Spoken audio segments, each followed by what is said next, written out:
नमस्कार. नर्मदे हर. माझी नर्मदा परिक्रमा .blogspot.com या संकेतस्थळाला वाहिलेल्या यूट्यूबच्या या चॅनलवर आपल्या सगळ्यांचं स्वागत आहे. आज आपण बघतोय लेखांक 119, आश्रमांचं गाव मालसर इथला महामंडलेश्वरी कनकेश्वरी देवी आश्रम. देरोली गावामध्ये बकुळ आश्रमात वानरांना भरपूर बिस्किटं चारली आणि पुढे निघालो. समोरच्या तटावर इंदोर वासणा ही गावं होती. नर्मदा मैयाच्या पात्रामध्ये प्रचंड वाळू होती आणि काठावर झाडी देखील भरपूर होती. वाळू माफियांनी या भागामध्ये एक अति धोकादायक रस्ता तयार केला आहे. दोन्ही बाजूनी उंच उंच वाळूचे तट आहेत. चुकून माकून या रस्त्यावरून गाडी जात असताना दोन्ही तट पाण्यामुळे ढासळले तर फार मोठा अपघात होण्याची शक्यता आहे. परंतु तरी देखील दिवसरात्र या रस्त्यावरून सर्रास वाहतूक चालू आहे. वाळू माफियांनी बनवलेला तो धोकादायक रस्ता आपल्याला या नकाशात दिसतोय. आपण जर बघितलं तर इथून अशा मधनं गाड्या जातात. खूप खोल आहे हा रस्ता. या भागात नर्मदा नदीच्या काठावर अतिशय मोठी आणि सुंदर अशी फार्म हाऊसेस लोकांनी बांधलेली आहेत. इथे क्वचित कधीतरी धनिक लोक ऐशोआराम करण्यासाठी येतात. परंतु एरवी हा सर्व परिसर त्यांनी केअरटेकर कुटुंब आणि जातिवंत कुत्र्यांवर सोडलेला असतो. अशाच एका फार्म हाऊसच्या जवळून जाताना अचानक कुंपणावरून उडी मारून एक मोठा जर्मन शेपर्ड कुत्रा बाहेर आला आणि माझ्या अंगावर धावून आला. या कुत्र्यांना चांगल्या दर्जाचं ट्रेनिंग दिलेलं असतं, त्यामुळे ट्रेनरची इंग्रजी भाषा त्यांना लगेच कळते. मी देखील त्या कुत्र्याला स्टॉप आणि सिट असं म्हटल्यावर तो थांबला आणि खाली बसला. कशी गंमत आहे पहा. हाच कुत्रा जेव्हा भटका म्हणून निसर्गामध्ये फिरत असतो ना, तेव्हा स्वतःचं अन्न स्वतः शिकार करून शोधून मिळत असतो, तेव्हा तो फक्त स्वतःच ऐकतो. परंतु त्याच कुत्र्याला कोणीतरी बिस्किटाचे किंवा हाडूक चाटवण्याचे आमिष दाखवून जे हवे ते शिकवले की मग हाच कुत्रा जे म्हणाल ते ऐकू लागतो. त्याला त्याच्या खऱ्या क्षमतांचा विसर पडतो. तो कुत्रा अशावेळी मालक ज्या व्यक्तीवर छू म्हणेल त्याच्यावर भुंकू लागतो. उठ म्हणलं की उठू लागतो, बस म्हणलं की बसू लागतो. अशा पाळीव कुत्र्यांचा वापर धनिक लोकांना चांगला करून घेता येतो. कृपया वाचकांनी वरील उदाहरणाचा वापर सद्यस्थितीतील राष्ट्रविरोधी राजकारण समजून घेण्यासाठी करू नये अशी विनंती आहे. कारण कुत्रा हा कसाही वागला तरी प्रामाणिक असतो. कुठल्या तरी कणाहीन व्यक्तींशी तुलना करून केलेला कुत्र्याचा अपमान प्रस्तुत लेखक सहन करणार नाही. असो. कुत्रा जागेवर बसलेला पाहून बंगल्याचा रखवालदार वेडाच झाला. तो म्हणाला की पहिल्यांदा कुठल्या तरी परिक्रमा हाऊसवर हा कुत्रा भुंकलेला नाही, नाहीतर तो यापूर्वी बऱ्याच जणांना चावलेला आहे. मी रखवालदाराला सांगितलं की अरे बाबा, त्याला इंग्रजी भाषा कळते, त्यामुळे तो माझा ऐकणारच. ज्या भाषेत मनुष्याचं शिक्षण होतं ना, त्या भाषेत लिहिलेलं साहित्य, त्या भाषेत दिल्या जाणाऱ्या सूचना त्याला फार जवळच्या वाटतात, हे नेहमी लक्षात ठेवावे. आपल्यापैकी बहुतांश लोकांना जर हे लिखाण आवडत असेल तर ते लिखाण उत्कृष्ट आहे असं त्याचं कारण नसून ते लिखाण मराठी भाषेमध्ये एवढा एकच मुद्दा त्यासाठी पुरेसा आहे. त्या फार्म हाऊससमोर एक पत्र्याची शेड केली होती. तिथे बसण्यासाठी खूप छान व्यवस्था केली होती. इथून खाली उतरण्यासाठी एक लोखंडी जिना देखील मालकाने बनवला होता. खालून चालण्यासारखा मार्गच नव्हता, इतकी घनदाट झाडी खाली होती. म्हणून मी काही काळाकरता वर आलो होतो आणि या कुत्र्याने माझी वाट अडवली होती. इतक्यात तिथे गवळी आला आणि त्याने मला भरपेट दूध पाजले. शुद्ध देशी गाईचे धारोष्ण दूध पिताना जो काही आनंद मिळाला तो वर्णनातीत होता. दूध पिताना तो कुत्रा माझ्या शेजारीच बसला होता. मी त्याच्या डोक्यावरून अंगावरून व्यवस्थित हात फिरवत होतो. कुत्रा खरोखरच जातिवंत होता. परंतु सवयीनुसार लाघोटेपणाने माझ्या तोंडाकडे पाहत होता. म्हणजे अशा प्रकारचे आपल्यावर भुंकण्यासाठी ट्रेन केलेले कुत्रे आपण देखील माणसाळू शकतो, हेच यातून मला शिकायला मिळाले. फक्त त्यासाठी तुम्हाला इंग्रजी भाषा यायला हवी, हे मात्र अनिवार्य आहे. गवळी महाराजांनी दिलेल्या दुधामुळे पोटाला चांगला आधार मिळाला. तसे बकुलाश्रमामध्ये चहा आणि बालभोग घेतला होता. परंतु नर्मदा परिक्रमा करताना सकाळी लवकर जितका आहार पोटात जाईल तितका तो चालण्यासाठी बल प्रदान करतो असे उगाच आपल्याला वाटत राहते. एक मानसिक समाधान राहते की आता आपली टाकी फुल झालेली आहे. इथून पुढे कोठिया नावाचे गाव गेल्यावर सुमारे 12 किलोमीटरपर्यंत फारसे मनुष्यवस्तीचे अस्तित्व दाखवणारे ठिकाण लागत नाही. फक्त शेजारी मैया आणि डाव्या हाताला जंगल. या कोठिया गावामध्ये एका भव्य मंदिराच्या कळसाने माझं लक्ष वेधून घेतलं, म्हणून मी आत शिरलो. इथे एका अतिप्रचंड शिवमंदिराचं निर्माण सुरू होतं. बडोद्याचं कोणीतरी या मंदिराची निर्मिती करत होतं असं मला कळलं. मंदिराचा कळस अतिप्रचंड होता आणि हे सोमेश्वर महादेवाचं मंदिर होतं.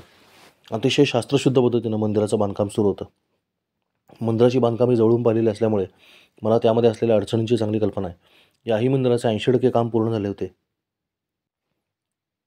परंतु बहुतेक निधीच्या अभावी उरलेले काम रखडले असे दिसत होते.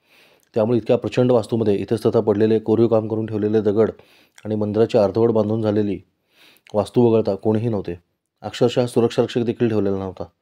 मी संपूर्ण मंदिर फिरून त्याचं बांधकाम कसं चालू आहे याचा अभ्यास केला मंदिरातील कोरीव काम विशेष सुंदर होते. सुदैवाने आत्ता गुगल नकाशावर शोधल्यावर असे लक्षात आले की आता हे मंदिर पूर्णत्वाला गेलेले असून इथे लोकांची ये-जा देखील सुरू झालेली आहे.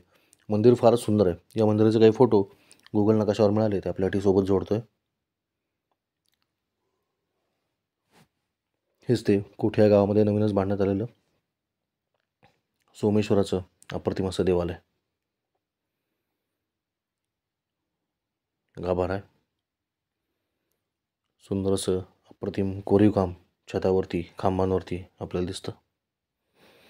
या मंदिराचा कळसाचा आकार केवढा हे लक्षात येण्यासाठी ध्वजा बसवतानाचं हे चित्र सोबत जोडले, ज्याच्यावरून तुम्हाला त्या आकाराची कल्पना येईल.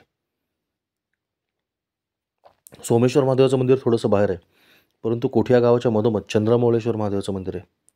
त्याचं देखील दर्शन मी घेतलं.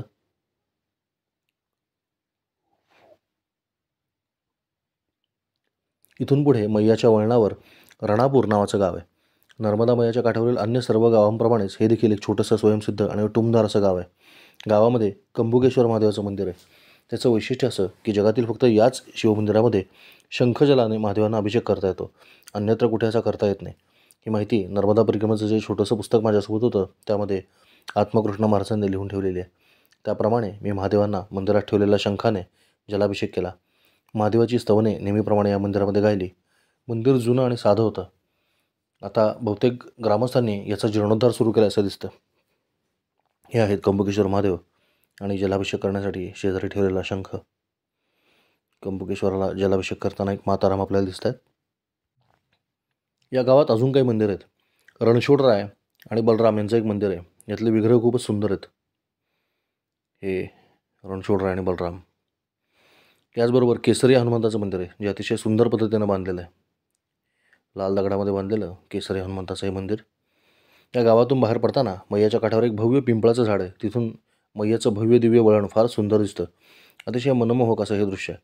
समुद्राला अर्पण होण्यापूर्वी नर्मदा मातेची जी मोठी वळण आहे त्यातलं हे एक महत्त्वाचं वळण आहे. हे दृश्य इतकं भव्य आहे की आपल्याला आपल्या मनाचा आणि देहाचा विसर पडतो. आपलं अस्तित्व त्याच्या भव्यतेपुढं शून्य होऊन जातं. हे बघा, समोरचा किनारा मैयाचा आणि हे वळण आहे तिचं. इकडून आली, इकडे गेली.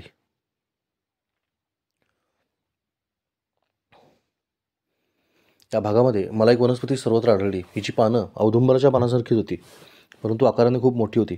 तसेच हिचं लाकूडसुद्धा औदुंबरासारखंच वाटायचं, परंतु हे झाड वृक्षासारखं नसून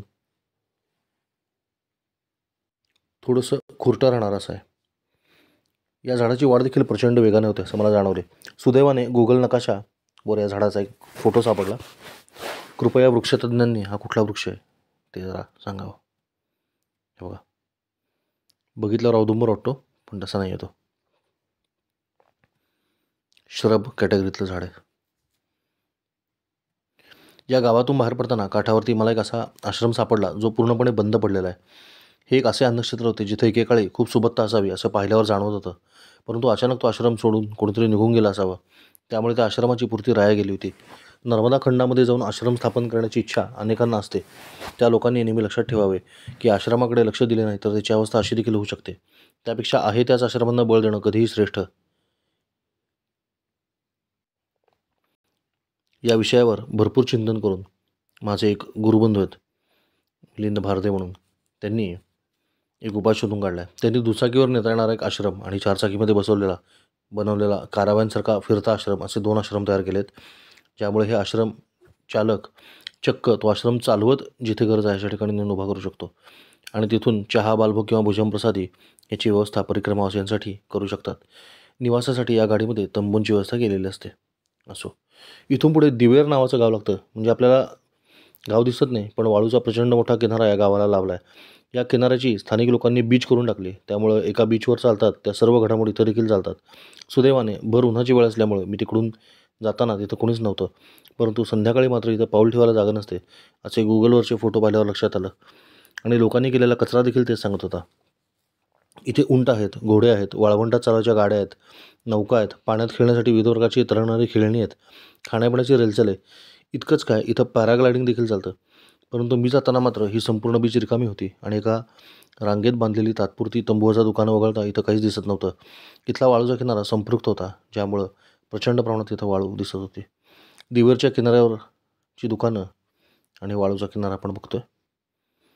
अतिशय निर्दयीपणे तिथल्या दुकानातून प्लास्टिक आणि थर्माकोलच्या वस्तू खरेदी करून लोक नर्मदा मातेमध्ये फेकून देतात. सरकारने किमान नर्मदा खंडामध्ये तरी प्लास्टिकच्या वापरावर बंदी आणावी असं फार वाटतं.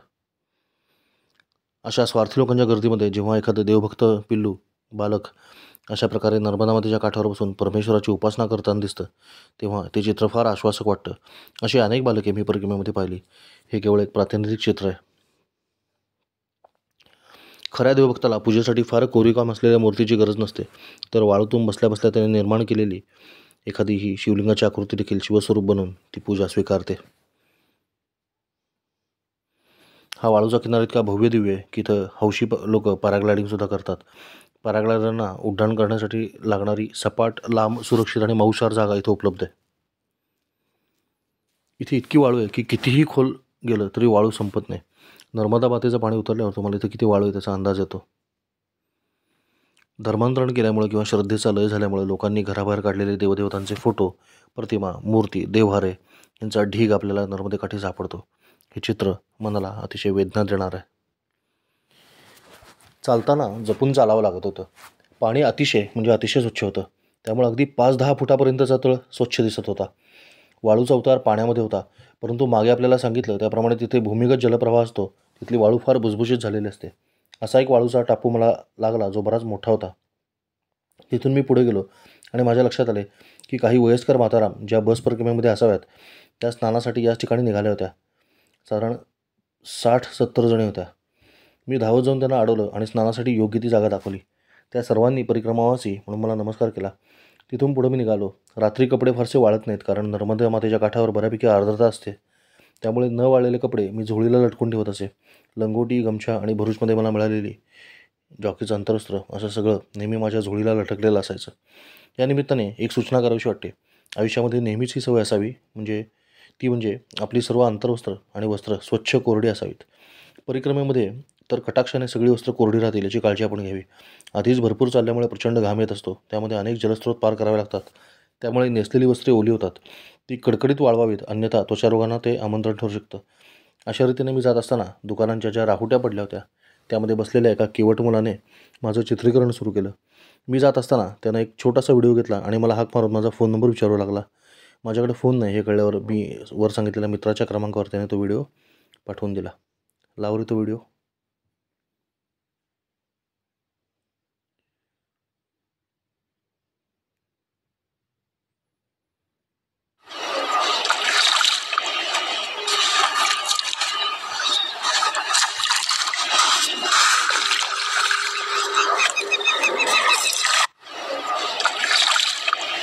काठाकाठाने चाललो. अंगामध्ये शंकर महाराजांचा सदरा घातला. केलीचा थर्मास, गमछा, लंगोटी आणि अंतरवस्त्र मागे लटकतो. मुखामध्ये नर्मदा मातेचं नाव चालू.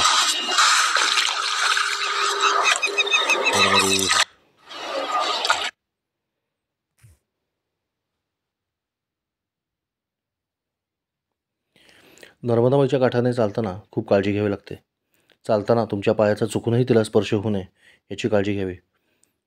चुकून स्पर्श झालाच तर लगेच तिला नमस्कार करावा. काही लोकांना चालताना विनाकारण थुंकायची सवय असते. त्यांनी अपरंपार काळजी घ्यावी की आपली थुंकी मैयामध्ये पडू नये. हे ऐकायला तुम्हाला किळसवाणे वाटेल, परंतु मी जे प्रत्यक्ष पाहिलं आहे त्यावरूनच लिहितोय. विशेषतः वाळूतून चालताना डावीकडची वाळू प्रचंड तापलेली असायची. उजवीकडे नर्मदा मातेचं शीतल जल असायचं. मध्येच तुम्हाला पाय ठेवण्यासाठी फुटभराचा एक अरुंद ओलसर पट्टा मिळायचा. त्याच्यावरून तोल सांभाळत चालावं लागायचं. वरील व्हिडिओमध्ये तुम्हाला शंकर महाराज अमरावती यांचा अंगरखा मी घातलेला दिसतो. या अंगरख्याला परिक्रमा घडून आणावी असं मला बाळासाहेब वाल्हेकर यांनी सांगितलं होतं. प्रत्यक्षामध्ये जणू काही तो अंगरखाच मला परिक्रमा घडवत होता, कारण तो एका साक्षात्कारी सत्पुरुषाचा अंगरखा होता. अंगरखा या नावातच त्याचं काम आलेलं आहे. अंगाची राखण किंवा रक्षण करणारा तो अंगरखा. त्याच्या खिशामध्ये तुम्हाला लटकणाऱ्या ज्या वस्तू दिसत आहेत ना, ती मला सापडलेली शिवलिंग आहेत. पाठीवर लंगोटी, गमछा, अंतरवस्त्र हे सगळं वाळत घातलं आहे. झोळीच्या एका बाजूला कमंडलूरूपी थर्मास ठेवला आहे. गळ्यामध्ये एक वस्त्र अडकवलं आहे. ते झोळीच्या वजनानं खांदे दुखू लागले की हे वस्त्र मी खांद्यावर घेत असे. एक छाटी अंगावर, एक छाटी डोक्यावर आहे. पायात ज्योतिबाईंनी यांनी दिलेले नवीन बूट आहेत. मुखामध्ये सद्गुरूंनी दिलेलं नाम आहे. डोळ्यामध्ये नर्मदा मातेचं रूप अखंड साठवलं जातं आहे. चित्तामध्ये तिचाच ध्यास आहे. हातातली काठी किंवा दंड अखंड नर्मदा मातेच्या स्पर्शाने ओला राहील याची काळजी सतत घेतली जात आहे. बाजूला कोणी चित्रीकरण करते याचं देखील भान मला चालताना नव्हतं. त्या मुलाने हाक मारून थांबवल्यामुळं मला कळालं की हा व्हिडिओ घेतो आहे. खिशामध्ये गोळा झालेली शिवलिंग मी नंतर ज्या कुठल्या आश्रमात जाईन तिथं बाहेर काढत असे. त्यातली चांगली चांगली वाटणारी शिवलिंग दप्तरात ठेवत असे. बाकीची त्याच आश्रमात एखाद्या झाडाखाली ठेवून देत असे. आश्रमात येणारे भाविक भक्त ही शिवलिंग घेऊन घरी जात आणि पूजेमध्ये ठेवत. कारण जिथे आश्रमातील भक्तांचा मानवी वावर असतो अशा ठिकाणची शिवलिंग संपलेली असतात आणि मला सापडणारी शिवलिंग ही नर्मदेच्या काठच्या अतिशय दुर्गम अशा भागामध्ये सापडलेली असायची. त्यामुळे ती माझ्यासाठी जरी अतिसंख्या आल्यामुळे फारशी उपयुक्त नसली तरी लोकांसाठी परमपूज्य असायची. या शिवलिंगांचा प्रचंड भार माझ्या पाठीवर दिवसेंदिवस वाढत गेला व मी देखील तो वाढू दिला. कारण त्या जबरदस्त वजनामुळे माझे पाय कधीही हवेत गेले नाहीत, तर कायम घट्ट जमिनीमध्ये रोवले गेले. परिक्रमा संपली त्यावेळी माझ्या झोळीचं वजन 25 किलो झालं होतं आणि यातलं वस्त्र पाहायला गेलं तर 2-3च होती. बाकी सगळं वजन शिवलिंगांचंच होतं. एखाद्या आश्रमामध्ये गेल्यावर माझी झोळी कोणी उचलायचा प्रयत्न केला तर ते आवर्जून मला विचारायचे की एवढे जड काय ठेवले झोळीमध्ये. लोकांच्या झोळीचं सरासरी वजन 7-8 किलो ते जास्तीत जास्त 10-12 किलो असायचं. त्यापेक्षा अधिक वजन सोबत घेऊ देखील नाही, नाहीतर चालताना त्रास होतो. असो, तर अशा रीतीनं त्या समुद्रकिनाऱ्यासारख्या माऊशार वाळूतून चालत चालत काठाने पुढे जात राहिलो. वाटेमध्ये नर्मदा मातेचं स्वच्छ निर्मल जल अकंठ प्यायलो. आता घनघोर अरण्याचा मार्ग लागला. इथे खूप मोठ्या प्रमाणामध्ये मगरी आहेत आणि मैयाच्या काठावर खाजकुजलीची जंगलं आहेत. दक्षिण तटावर असताना याच भागामध्ये आम्हाला खाजकुजलीने हैराण केले होते. मी आणि चंदन खाजकुजलीमुळे मेटाकुटीला आलो होतो तो भाग समोर मला दिसत होता. उत्तर तटावरून चालण्याची एक वेगळीच मजा असते. तुम्ही दक्षिण तटावरून पार केलेली स्थानं तुम्हाला समोर दिसत असतात आणि ती काहीतरी वेगळीच वाटतात, कारण तुम्ही त्यांना एका वेगळ्या दृष्टिकोनातून पाहत असता. हळूहळू खाजकुजलीचं प्रमाण वाढू लागलं. तिने याही तटावर आपला पराक्रम मला दाखवलाच. माझ्या सर्वांगाला प्रचंड खाज सुटली होती. त्या डोक्यावरील उन्हाचा तडाखा वाढू लागला आणि मगरींच्या अस्तित्वामुळे मैयाच्या काठावर जाऊन पाणी पिणे अवघड होऊ लागले. पुढे रस्ता बंद झाला, त्यामुळे कठीण वाटेने चढत शेतातला एक मार्ग पकडला. ऐन उन्हातून चालताना कुठे जर थोडंसं पाणी प्यायला मिळालं तर बरं होईल असं वाटत असतानाच एका गोशाळेसमोर आलो. एका बोर्देकर संतांनी इथे 41 गायींचा सांभाळ करणारी गोशाळा उभी केली होती आणि तिथे गायींची व्यवस्था पाहायला 2 भावांची कुटुंब नियुक्त केली होती. नोकराने गोशाळेमध्ये बोलवले आणि बसायला सांगितले. इथे गायींना पाणी पाजण्याचा एक मोठा हौद होता. गोशाळेसमोर आलो. एका बोर्देकर संतांनी इथे 41 गायींचा सांभाळ करणारी गोशाळा उभी केली होती आणि तिथे गायींची व्यवस्था पाहायला 2 भावांची कुटुंब नियुक्त केली होती. नोकराने गोशाळेमध्ये बोलावले आणि बसायला सांगितले. इथे गायींना पाणी पाजण्याचा एक मोठा हौद होता. मी माझ्या सर्वांगाचा झालेला दाह या गायीने उष्ट्या केलेल्या पाण्याने शांत केला. माझ्या झोळीमध्ये इतके जड काय ठेवले असे त्या कामगाराने मला विचारल्यावर मी त्याला मैयामध्ये सापडलेली तैरती शिला काढून दाखवली आणि त्याने मला ती शिला हौदामध्ये तरंगून दाखवण्यास सांगितले. मी त्याला दाखवत असताना त्याने एक छोटासा व्हिडिओ बनवला. नंतर मी त्याला तो व्हिडिओ मित्राच्या क्रमांकावर पाठवायला सांगितलं. मी ही शिळा पाण्यामध्ये कशी तरंगते हे दाखवत असताना त्या कामगाराची छोटीशी मुलगी तिथे हौदाच्या काठावर बसून कौतुकाने सर्व पाहत होती. नंतर देखील मी त्याने केलेला फोडणीचा भात आणि चहा ग्रहण करताना त्याची मुलं माझ्या अंगाखांद्यावर खेळत राहिली. या कामगाराने बडोद्यातील त्या संतांची खूप चांगली माहिती मला सांगितली. जेव्हा नोकर मालकाविषयी चांगले बोलत असतो तेव्हा तो मालक खरोखरच खूप चांगला मनुष्य असतो असं ओळखायला हरकत नसते. त्या कामगारांनी घेतलेला व्हिडिओ आपल्याकरता खाली देत आहे. हाच तो गोशाळ्यामध्ये घेतलेल्या तरंगणाऱ्या दगडाचा किंवा विटेचा व्हिडिओ.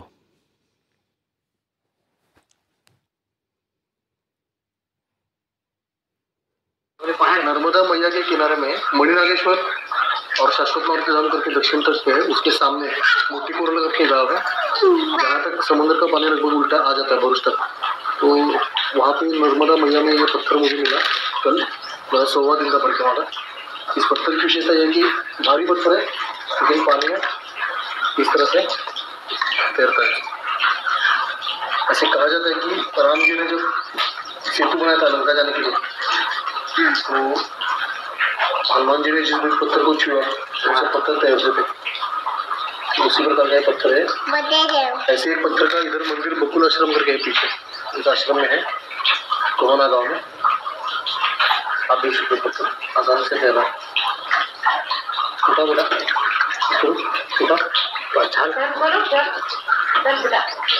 बोल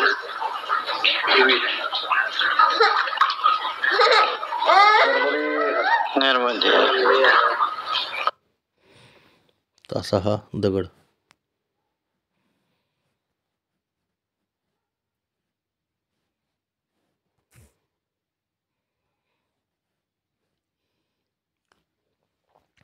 तरंगणारा दगड तपासून पाहताना गोशाळेतला कामगार आणि छोटीशी मैया. त्याने त्याच्या सगळ्या नातेवाईकांना बोलवून हा दगड कौतुकाने दाखवला.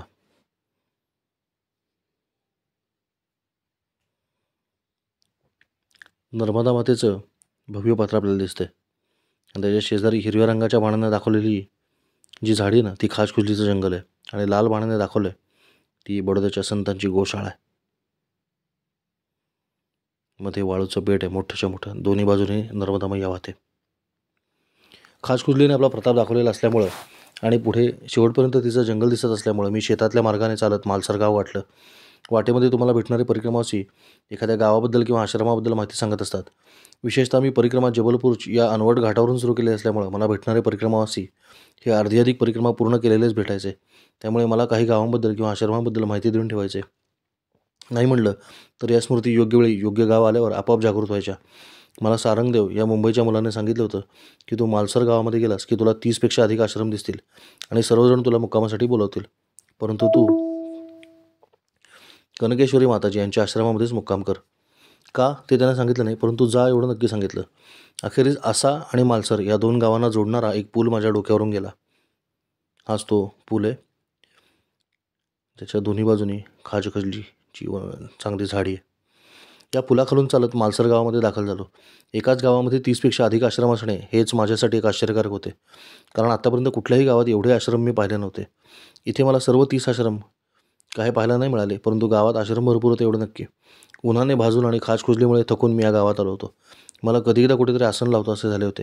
आसा म्हणजे तेच गाव जिथे दगडू महाराज प्रेरित अखंड रामनाम धून चालायची आणि जिथे कुत्र्यांनी माझ्यावरती पहिल्यांदा हल्ला केला होता. गावामध्ये आल्यावर मला एका हातगाडीवाल्याने सुंदर अशी केळी खायला दिली. ती खाल्ल्यामुळे पोटाला थोडासा आधार आला. इतक्यात अजून एका हातगाडीवाल्याने मला बोलवून घेतले आणि अख्खे कलिंगड कापून मला खायला लावले. अगदी समोर बसून आग्रहपूर्वक त्याने संपूर्ण कलिंगड मला खाऊ घातले.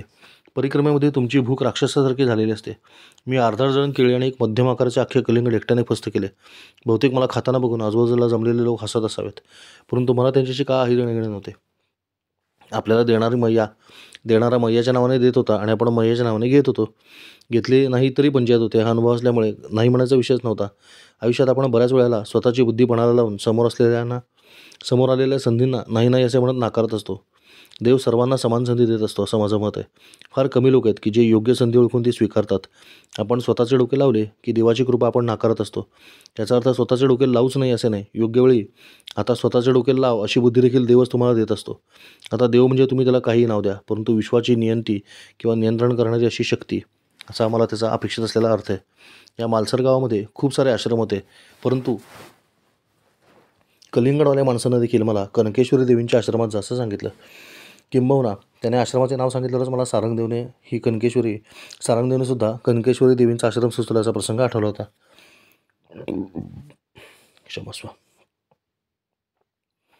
योगानंद आश्रम, अवधनारायण आश्रम, कच्छी सेवा आश्रम, अंगारेश्वर किंवा मंगलनाथ मंदिर, पांडेश्वर महादेव तीर्थ, अंबिका माता मंदिर, प्रेमानंद आश्रम, सत्यनारायण मंदिर, संत माधवदासजी तथा डोंगरेजी महाराजांची समाधी, श्रीधाम आश्रम, गजानन महाराज आश्रम, साईबाबा मंदिर, पंचमुखी हनुमान मंदिर, नाग मंदिर, ब्रह्मकुमारीज राजयोग मेडिटेशन सेंटर असे अजून काही आश्रम या गावामध्ये आहेत. यातली डोंगरे महाराजांची समाधी अतिशय प्रसिद्ध आहे. नर्मदा खंडामध्ये ज्या संतांचं नाव अतिशय आदरानं घेतलं जातं त्यातील डोंगरेजी महाराज हे एक महत्त्वाचं नाव आहे. कनकेश्वरी माताजी या अलीकडच्या काळातील एका धडाडीच्या संन्यासी म्हणून ओळखल्या जातात. अतिशय तरुण वयामध्ये त्यांनी आपल्या गुरुकडून दीक्षा मिळवली. कनकेश्वरी माताजी आता महामंडलेश्वर झालेल्या आहेत. साधू संप्रदायामध्ये महामंडलेश्वर झालेल्या साधूंना विशेष महत्त्व आणि मान आणि आदराचं स्थान असतं. कुंभमेळा किंवा अन्य धार्मिक कार्यक्रमामध्ये महामंडलेश्वर हे नेतृत्व करताना दिसतात. आजपर्यंत महामंडलेश्वर या पदावर पुरुष म्हणून जन्माला आलेल्या साधूंची संख्या अधिक असली तरी अलीकडे काही महिला महामंडलेश्वर देखील दिसू लागल्यात. मी या आश्रमामध्ये गेलो तेव्हा तिथे आधीच काही परिक्रमावासी मुक्कामाला आले होते. कहोना येथील हनुमान मंदिरामध्ये असलेले दाम्पत्य इथं आले होते. तसेच एक आई आणि तिचा मुलगा असे परिक्रमावासी देखील होते. मध्य प्रदेशातील साध्या गरीब शेतकरी कुटुंबातील अनेक परिक्रमावासी इथे उतरले होते. इथे इतक्या प्रमाणात परिक्रमावासी पाहिल्यावर माझ्या लक्षात आलं की काहीतरी गौडबंग आले. म्हणून मी आश्रमाचे व्यवस्थापक असलेल्या एका वयोवृद्ध आजोबांशी गप्पा मारता मारता चौकशी केल्यावर मला असं कळलं की या आश्रमामध्ये परिक्रमावासींना जे हवं ते दिलं जातं. त्यामुळे वस्तू गोळा करण्यासाठी परिक्रमेला निघालेले काही लोक थेट या आश्रमामध्ये परिक्रमावासींच्या वेशामध्ये येतात आणि वस्तू गोळा करून नंतर आपापल्या घरी निघून जातात. बऱ्याच वर्षांपासून माझे असे निरीक्षण आहे की आळंदी ते पुणे आणि पुणे ते सासवड या टप्प्यामध्ये अनेक वारकरी आहोत असे भासवणारे लोक वारीमध्ये शिरतात आणि भरपूर वस्तू गोळा करून सासवडनंतर आपापल्या गावी निघून जातात. त्यातलाच हा प्रकार खरा. खरा वारकरी कधीच कोणाला काही मागत नाही. अगदी त्याचप्रमाणे खरा परिक्रमावासी कधीही कोणाला काही मागायला जात नाही. तर नर्मदा मातेला आपणहून काही दिलं तर स्वीकार केला जातो. असो, तुकाराम बुवा सुरवसे आणि तिवारी मौनीबाबा देखील इथं पोहोचले होते. एकंदरीत एका छोट्या खोलीमध्ये आम्ही बरेच जण उतरलो होतो. आश्रम अतिशय स्वच्छ, सुंदर, नीटनेटका आणि भव्य दिव्य आहे. कनकेश्वरी माताजी सगळे जग फिरून आलेले असल्यामुळे त्यांनी आश्रमाची आंतरराष्ट्रीय व्यवस्था लावलेली आहे. ही व्यवस्था इतकी आंतरराष्ट्रीय आहे की इथे देशी शौचालयच नाही, सगळीकडे कमोड बसवलेत. त्यामुळे या खेडूत परिक्रमावासींचे खूप हाल होतात, कारण त्यांना कमोडवर बसता येत नाही. आश्रमामध्ये अजूनही काही भक्तमंडळी, पर्यटक आणि चैत्र महिन्यात होणाऱ्या उत्तरवाहिनी परिक्रमा केलेले लोक येऊन थांबले होते. अतिशय प्रशस्त अशा भोजनगृहामध्ये भोजनप्रसाद घेतल्यावर मी मराठी बोलताना दिसत आहे असं पाहून एका दाम्पत्याशी मी मराठी बोलताना दिसत आहे असे पाहून एका दाम्पत्याशी बोलू लागलो. प्रसाद बिरवाडकर आणि सौ नेहा बिरवाडकर अशी त्यांची नावं होती. ठाणे इथं राहणारं हे दाम्पत्य होतं. प्रसाद यांचा ठाणे शहरामध्ये जुन्या गाड्या खरेदी विक्री करण्याचा मोठा व्यवसाय होता. नेहाताई माहेरच्या गुजराती होत्या. तर प्रसाद यांचं गाव कोकणामध्ये शिवथरगडीजवळ बिरवाडी म्हणून आहे, ते असावं. यांच्याशी गप्पा मारता मारता मला एक युक्ती सुचली. मला पाठीवरती प्रचंड भार झाला होता आणि तो पुण्या मुंबईकडे जाणाऱ्या माणसांना दिला तर जमतं असं मला शुक्ल तीर्थाला लक्षात आलं होतं. ठाण्याला माझे बरेच नातेवाईक राहत असल्यामुळं तिकडं माझं जाणं येणं होत राहत असतं. त्यामुळे मी असा विचार केला की जर यांनी माझ्याजवळचं अतिरिक्त ओझं सोबत ठाण्याला नेलं तर मला कधीतरी ठाण्याला गेल्यावर ते ताब्यात घेता येईल. तशी विनंती मी केल्याबरोबर दोघांनी अतिशय आनंदाने म्हणाल ते सामान नेण्याची तयारी दाखवली, कारण तसेही ते गाडी घेऊन आले होते. त्यांनी होकार दिल्याबरोबर माझ्या आनंदाला पारावार राहिला नाही. नाचतच जाऊन मी माझ्याकडे अतिरिक्त साठलेली धोतरे, त्यामध्ये तरंगणारा दगड गुंडाळून त्यांना दिला. तत्पूर्वी तो दगड कसा तरंगतो हे देखील त्यांना दाखवले आणि तो चमत्कार पाहण्यासाठी सगळेच लोक गोळा झाले. त्यांनी आपला क्रमांक मला वहीमध्ये लिहून दिला आणि कधीही ठाण्याला येऊन संपर्क करावा असं सांगितलं. जोपर्यंत माझ्या शरीरामध्ये प्राण आहे तोपर्यंत तुमचा हा दगड कोणालाही दिला जाणार नाही असं आश्वासन त्यांनी मला दिलं, जे मला फारच आश्वस्त करणारं ठरलं. हे आहेत श्री प्रसाद आणि सौ नेहा बिरवाडकर त्यांच्या उत्तरवाहिनी परिक्रमेदरम्यान काढलेलं हे चित्र आहे. अतिशय सात्विक आणि तेजस्वी असं हे दाम्पत्य होतं. या दोघांची गप्पा मारताना त्यांचे परिक्रमाचे अनुभव जाणून घेतले आणि माझे अनुभव त्यांनी विचारून घेतले.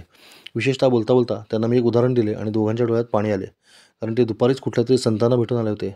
त्यांनी या दोघांना अगदी तेच उदाहरण सांगितले होते, परंतु त्याच्या सत्यासत्यतेबाबत बहुतेक यांच्या मनात संदिग्धता असावी म्हणून मी देखील तेच उदाहरण दिल्यामुळे त्यांची खात्री पटली की हा उपदेश नर्मदा मैया त्यांच्यासाठीच पुन्हा पुन्हा विविध मुखाने ऐकवते आहे.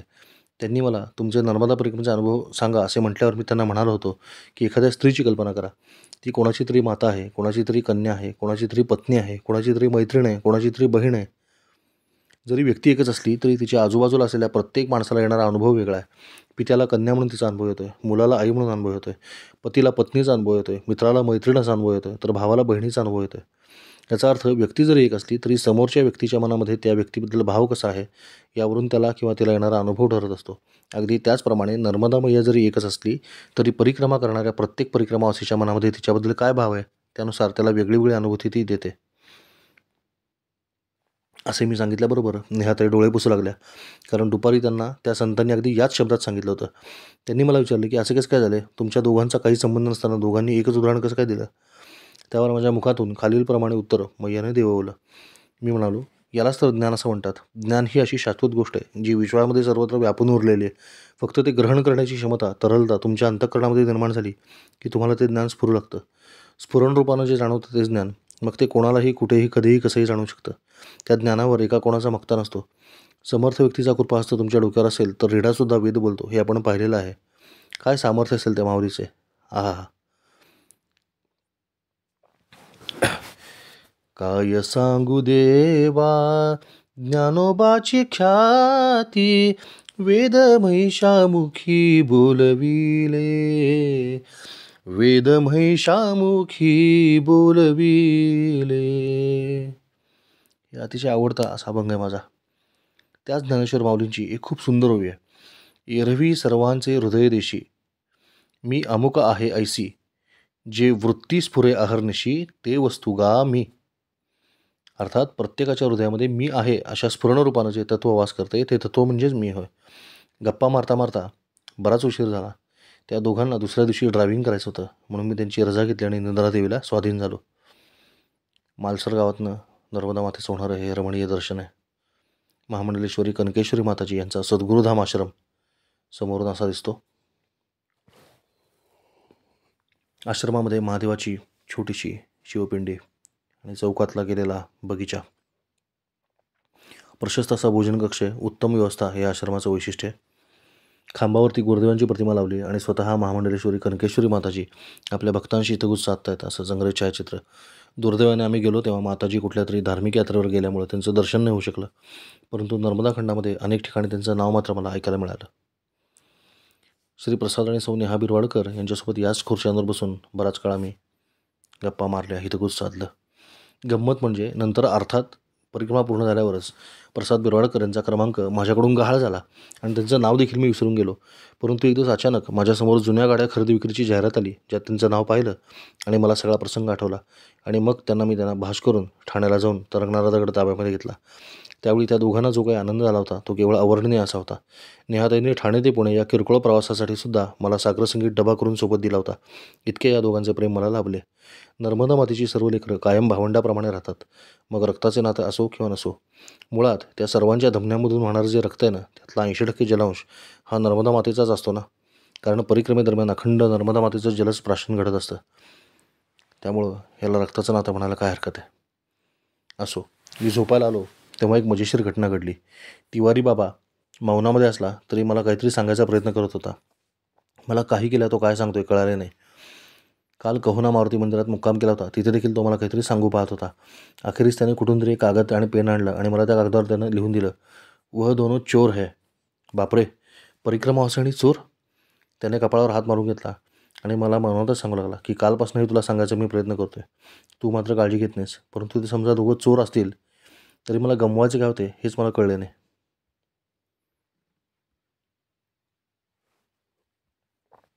कारण माझ्याकडे अशी कुठलीच गोष्ट नव्हती की जी चोरल्यावर माझं नुकसान होणार आहे. सर्व काही नर्मदा मैयानं दिलेलं होतं. माझं एक आवडतं वाक्य आहे, काहीही हरवलं किंवा चोरलं गेलं किंवा विसरलं किंवा नष्ट झालं की मी म्हणतो, ज्याचे होते त्याने नेले.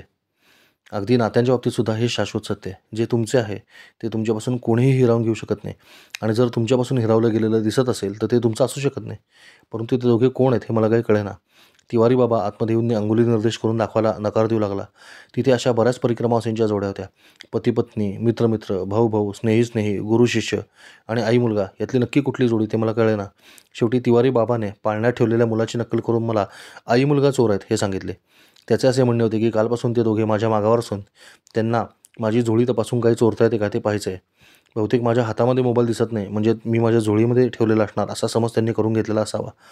तसेच आजकाल परिक्रमावासी संपूर्ण परिक्रमेला लागेल किंवा पुरेल एवढं इतका पैसा सोबत बाळगतात, त्यावर देखील त्यांचा डोळा असावा असे तिवारी बाबाचे म्हणणे होते. परंतु माझ्याकडे तर या दोन्ही गोष्टी नव्हत्या. त्यामुळे त्यांची घोर निराशा होणे सुनिश्चित होते. मी मुद्दाम माझी झोळी त्या आई आणि मुलगा या दोघांच्या दिशेला मधोमध ठेवून झोपलो. तिवारी बाबाचा तळतळाट झाला, परंतु मला मजा वाटत होती.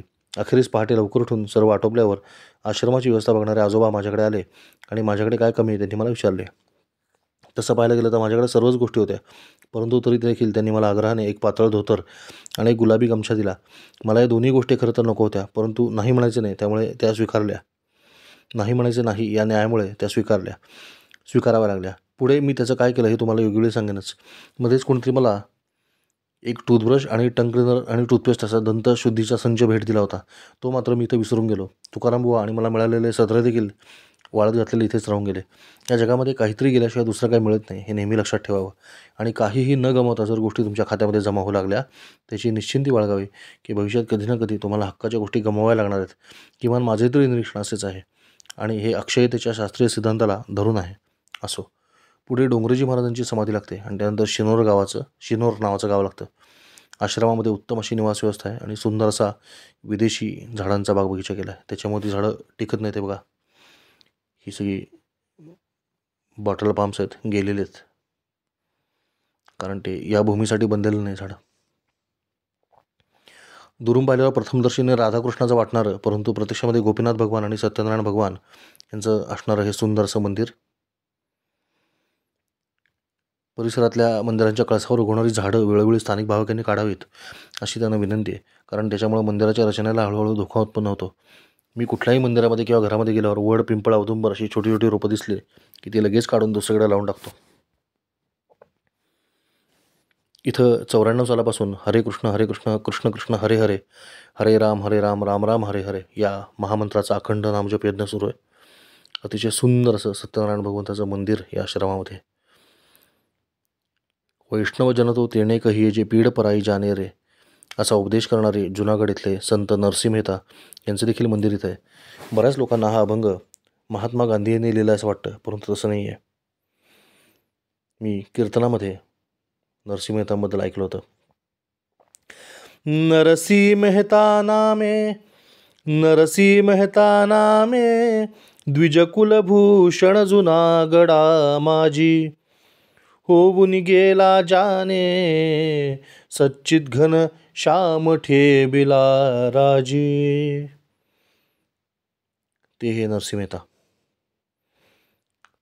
मी हे जे आता म्हणलं ना ओळ, ही त्यांच्यापुढे पण म्हणलं होतं, म्हणून मी आता तुम्हाला म्हणून दाखवली. परमपूज्य पुनीतजी महाराज असावे ते बहुतेक. हे फोटो सगळे गुगलवरनं घेतलेत. डोंगरेजी महाराज, हे डोंगरेजी महाराज. त्यांच्या मागे वालसमजी महाराज आहेत. पुन्हा एकदा डोंगरेजी महाराज. मालसरला येण्यासाठी विविध बसगाड्यांची वेळा इथे लिहिल्यात. आपण स्क्रीनशॉट काढून बघू शकता आणि त्यानुसार येऊ शकता. डोंगरे महाराजांचा अतिशय अनमोल उपदेश इथं लिहिलेला आहे. दो बातों को भूल मत, जो चाहे कल्याण, एक है मौत और एक है भगवान. वा. उत्तर तटावर पावला पावलावर नर्मदा पुराणामध्ये उल्लेख केलेली तीर्थक्षेत्र आढळतात. त्या सर्वांचं दर्शन घेत पुढे जावं असा संकल्प मनोमन करत मार्गस्थ झालो. पाठीवरचा भार अतिशय हलका झाला होता आणि नको असलेल्या अन्य गोष्टीसुद्धा कुठेतरी देऊन टाकाव्यात असा संकल्प मनोमन करत मी पावले टाकू लागलो.